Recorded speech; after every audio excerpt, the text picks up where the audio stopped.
Now, Spud, you came to me with this a week ago and said, JB, I've had a very close look off season at some pretty poor behaviour, and I want to go down the Headwobble path, and I want to take some names down. Just for those listeners out there, the Headwobbler of the Year gets the golden trumpet, but I'm going to hand it to the winner today. And then I put on triplemmfooty.com.au and get on the Facebook and the Twitter page. Came from everywhere. It's gone berserk. It has gone absolutely berserk. We've got Alex Clemson here, BT, always said on Triple M that he never understood and didn't see the point of Twitter. Now he's on it for the over 55 station. So Mike Sheen gets a, Chicken Nixon gets a lot. Susan Olsen says John Ralph from the Herald Sun, and Caroline Wilson. And Tim Miller, JB, you get a couple. Matt Copley says Croft for his hairdo. Oh, the sweep. And the Vaseline that he's putting in his hair and the colour of it. Sort of blackish brownish. Okay. But there's a few late apologies. Chip Frawley, my nephew in the Herald Sun today, got the big physique and the cheeks blown up a bit. What in an ad or something? New Balance ad. New Balance ad, well done. But puffed his cheeks out like he was a pufferfish. Let the forwards or the midfielders do that, Chip. Anthony Hudson, apparently seen driving a scooter around the Elwood area. Here we go. He's warming up now. A scooter these are just what apologies. sort of scooter? Let me get through the apologies Motorised? quickly. I think motorised. I hope it is. Daryl Haircut Timms apparently now is using a builder's spirit level to cut his fringe with magnificent results. 90 degree from fringe to sideboard. Well done, Haircut. Which leads me to the top 10. Now, it's taken me the best part of 3 weeks. At number 10. Top 10. Bill Brownless. Bill Brownless, for the reason that he's a simple bogan from country New South Wales, who's been in the social pages more than Bryn Eddleston and Matt Welsh. Fair point. He was even seen, Gaz, on Thursday night in the background the other night at a Channel 10 Formula 1 party. Yes. Bill goes straight in, and he's lucky he's this low down. BT, spotted again, he won't like this. Oh no, Bristle. On his man board at lawn, standing up with his paddle in the lineup. But worse, he's taken to wearing these skin-tight T-shirts. You see, he's 18-year-olds in the pub. Only problem, he's eaten a whole sheep off his farm, wool and all. Come on, Brian. Don't you laugh, JB. Sorry, mate, but you go in because you have to. I put it under the banner of general happiness with yourself. And over the summer, also trying to act during the cricket season as if heels, tubs, slats are your mates. Pull up, skinny boy. Now, good friend of mine, the man with lips of a chicken. Oh, no. Find a mirror at your joint chicken and stare at it until it cracks, mate. You're kidding yourself. He'll bounce back, but he deserves the number 7 spot. Chicken Nixon there, Ricky. Now the Chief. He's got a bit of wobble about him. He's down to 112 kgs. Yes. Shed 17. And he's got a bit of a swagger on him. Thinks he's back to his 4 quarters best. In you go, Chief, at number 6. In you go. Drag 4 quarters. This one hurts at number 5. This one really hurts. It's Campbell Brown. He goes in. He's a simple boy, son of Mel. Suddenly he heads up to the Gold Coast and the sun bakes his brain. Seen him in the paper painted gold wearing meter-made outfits. You're a defender, Brownie. Keep it simple. He's headed to Tooltown. Seriously, in need of a half an hour with Uncle Spud. Number 4. Now, we're getting to the top 3. Oh, no. Number 4, honestly, Hutchy. Looks like he sat on a barbecue gas outlet. Craig, if you're listening, that's not even in the suburb of good enough, my friend. Just for being a general slop, Hutchy. It's in the 4th, you go. Put him in for being a slop. Now, number 3. Number 3. I've got to go to another page here for number 3 because it's changed somewhat. This goes to the purple-headed warrior. On the top 3. Who went over to the Big Apple. Now, this is the same purple head that drives the old Pretzer with the sunroof, collar up, Tom Cruise, top-class sunnies. Both mirrors aimed at his Mr. Peabody Sherman-like scone. Now, the locals, apparently, Joe Byrne goes over at the Big Apple, went to a couple of games, feeling pretty happy. And this group went up to him and said, "Hey, buddy, you look like someone I know." To which Damo replied, very matter of fact, "I get staken for Hugh Grant all the time." No. He did not. What is happening there? Is this true? That's a Hutchy story. Well, It's totally true, wrong. It's true. Now, in at number 2. In at number 2. Now, they were number 1, but number 2 goes to the Herald Sun launch. Those lads had the red carpet for all the columnists with Dodgy taking shots. What sort of launch are you talking about? Well, just the pre-season launch. A very good for paper. themselves or for the public? No, for themselves. But they had the red carpet. Now, the very own number one, Mike Sheen, fair enough. You were number one to your left, Damo. But Mike Sheen went out for number one. But where it gets a bit frosty... What, so people walk their own red carpet? Yeah, so number one went out. But when they announced number two, there was jostling, scuffling on who was to come out second. Now, Johnny Ralph had the brace and bits because he was in Bali, so he would have been out there front and square. But apparently Robbo, Scotty Gulling, Haircut Timms were all pushing and shoving, and as quick as a flash, our very own Steve-O. Oh, no. Seized an opening and took second place while walking on the red carpet. He had a slight wobble happening as the lights shone on his oversized, out-of-proportioned head. Not to be outdone. Scotty Gullen walked out third and had a little bit of moonwalk action. MJ action. No. Now, by this stage, Robbo had cracked it. So he proceeded to get into some Michael Flatley river dancing type setup as walking along. But I'm not sure what happened there. It was a great launch, but I just thought overdone just a little bit. Oh, great geez. paper. Now, So this that's one, number two. This one is the late entry.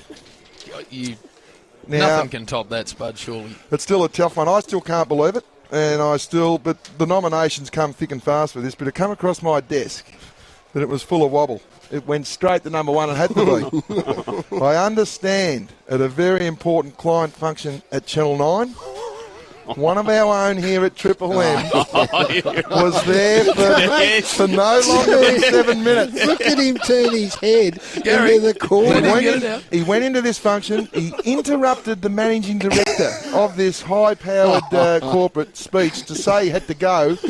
Told the bloke in front of everyone. He parked his car in a towaway zone, then left, taking all the other boys with him. Now, 7 minutes. Apparently they put in squillions to Channel 9. Then, when asked later maybe if he could have stayed a little longer, he said, I walk in, I smash him with my charisma stick. Then I leave them wanting more. From nowhere, the golden trumpet winner for the pre-season goes to Charisma stick. Hang on. Gary...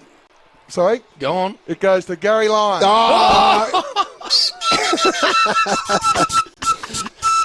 I cannot believe That's it. not the true. charisma stick.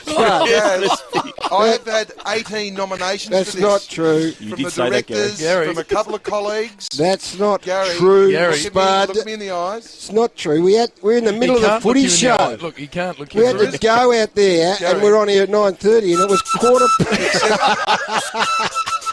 Mate, quarter past 9, charisma Spud. stick, but then I left them wanting more. Gary. Did you utter the sentence, I walk in, I smash him with my charisma stick, and then I'll leave him wanting more? Did you say that? No. Oh! You did, Gary. No, I did not. Pre-season wobbler. No, I did not. Gollywog Lion. Oh, Mr. Charisma. I left them wanting more. Right, I don't go and cook it, you fathead. Normally you're laughing with me, but we're laughing at you. I know it hurts you. I know you want to give someone a clip, and it's not going to be me. Well, But I'll tell you what, Spud. You are on notice, my big bullheaded I'll tell you friend. what, Damo was number one. The Herald launch just went over Oh, I the top. look like Hugh Grant. I've been beaten by that. Mate, the iPad and the nominations and a few of your colleagues, the charisma stick. There's only, I tell you, I know who they all are, and they, you know what they do, these blokes? They hide behind you. They go, come on, we've got to go. Was it one of the guys that sat on the guest barbecue? Yeah, and this Hey. punce here, he came in at number 7. Brace. The man they call Brace at the don't cricket. try and regain any ground. You are the golden trumpet I've holder. got more papers That's here not and the golden nominations. trumpet. The The pre-season golden golden trumpet. Just trumpet. the start of Start things to season. come, That's just a guys. nomination. No, You're the trumpet man. You're the holder. Someone has to beat not that. the golden Someone one. has to beat you Well, it's the for the gold at golden the trumpet. moment. Oh, that It's won't like the even come Yellow to the top Jacket 10. Tour No, de it's a France, good mate. You are the clubhouse leader. Righto, shut up, Spud. A charisma stick.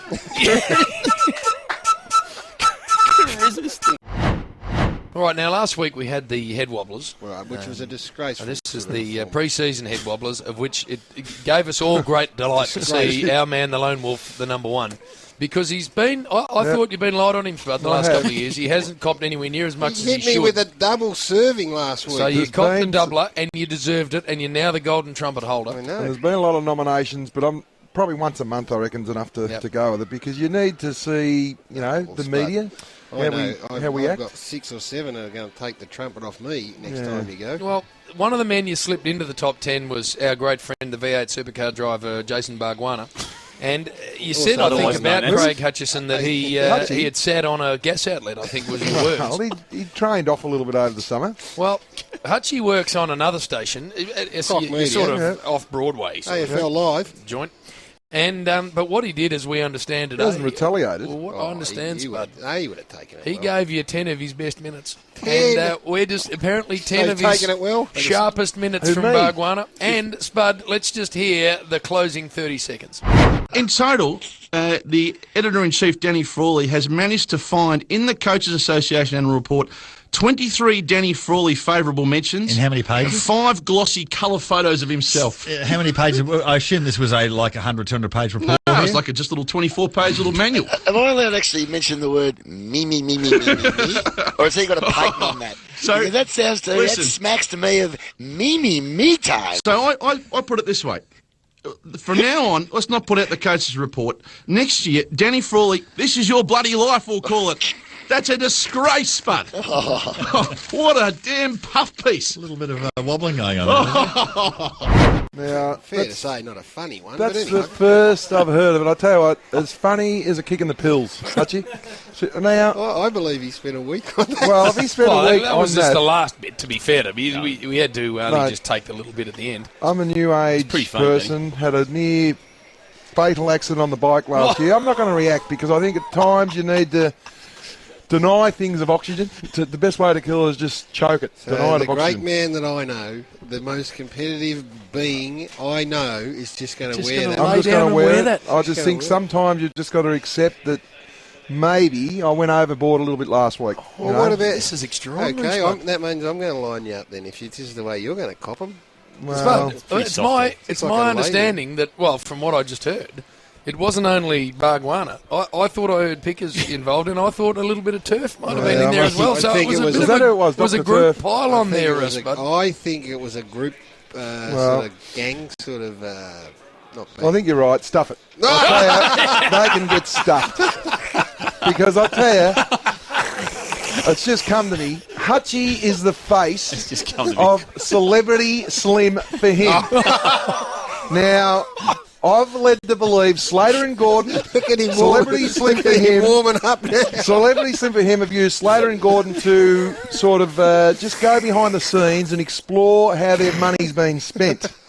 Now, what they had to do, Slater and Gordon, they had to wear hard hats, full metal jackets and goggles. Why? Because old Hutchy's still wearing last year's suits. Now, he did sit on the gas barbecue, and the buttons on his suit and shirts are at a breaking strain of 300 PSI. Now, hence, Slater and Gordon wear the full hard hats, full metal jackets, and goggles. Because I tell you what, boys, if one of those buttons come off, it is occupational health and safety at its best. It will be ricochet off wall to wall. Bang, bang, bang, bang, bang. And I tell you, do not go near Craig Hutchison. And as for Pickers, chortling, to use Sammy Newman's in the background and bit of me. I tell you what, Pickers, I'm not going to tell you, I don't think anyone should, about the hair, mate, but I tell you what, the feathers on top, mate, it's time to let them go. There's a couple just hanging in there at the top, and he's fluffing them up a bit. Time for the Juddy. Just get rid of them. Shave. Just get rid of them. Oh, it's embarrassing. No, that's it. It's not that bad, Daddy. It is. No, I'm not going to leave Dr. Turf alone because I'm not sure who he is. But I've heard he's got a big bugle. I'm not going to... No, Gary, I said I wasn't going to get personal. I applauded it. I thought you'd But once a month, I'll tell you what, I'm getting a lot of people come to me. Yes. I'm not going to put anyone's name in, but I'll tell you what, some of the texts I'm been getting lately is, I just can't run with it every week. Well, I don't let me think I've got say it in this, me. but if I ever end up in your wobble again, then I must be honest, one of the texts was about you, and I'm going to let What? it ride. I don't know the full facts of it. I'm not running with it. That's never worried you before. better not be. I'm not running with telling it. you, at The all. less facts you deal with, the better in your life. They're all But true. I'd like you to work it into something. Yeah, come on. But I think 4 weeks, like the Saints, we need just to see an equilibrium about the media people. I think every 2 weeks. I think the wouldn't be Golden waiting Flute for- might come out in a couple of weeks. That's for the... I've got that at home. I'll bring it no, out they're next the week. up-and-comers. You know, this the guys just starting out. Not the trumpet. They just get a little the sort of wobblers. little bit of a glint in the eyes. They look down the lens, and the microphone. What I liked, Damo, was how long it took from Spud to say, I'm not saying anything, to a personal full-fronted attack. That's the was about longest a period of time it took. I probably did get personally, but I'm not taking it back. He can get stuffed. Well, we effectively said, as I understand it, as Damo's filled me in, that you wrote a report and that you made sure that you were mentioned about 80 times I saying must how admit, good a job Is there any you truth in this, Spud? did. There were a few is. references there. There probably is, did but go I through it didn't do the myself. report. Well, he Well, said it's that your you report. Signed off on oversee it. it. You're But a lot of people got interviewed. But anyway, Can I Joe move, Tar on me on this one. signed I got off on nowhere to move. Chairman, can I move a motion that the Golden Trumpet No, get handed over to Spud for putting out a magazine with 30 mentions of himself? I have patented it, Gary. Don't go down Hutchy Street. I'll tell you that. 25 mentions, 5 glossy photos. Oh, that Golden Trumpet worthy. I'll tell you. That has to be Golden Trumpet worthy. Probably is. It is. But I can't give it to I'll myself. give we it are. to you. I tell you, I must admit. Craig Hutchison's got too much bloody time in his hands to be read that whole report. For God's sake. Give me a spell.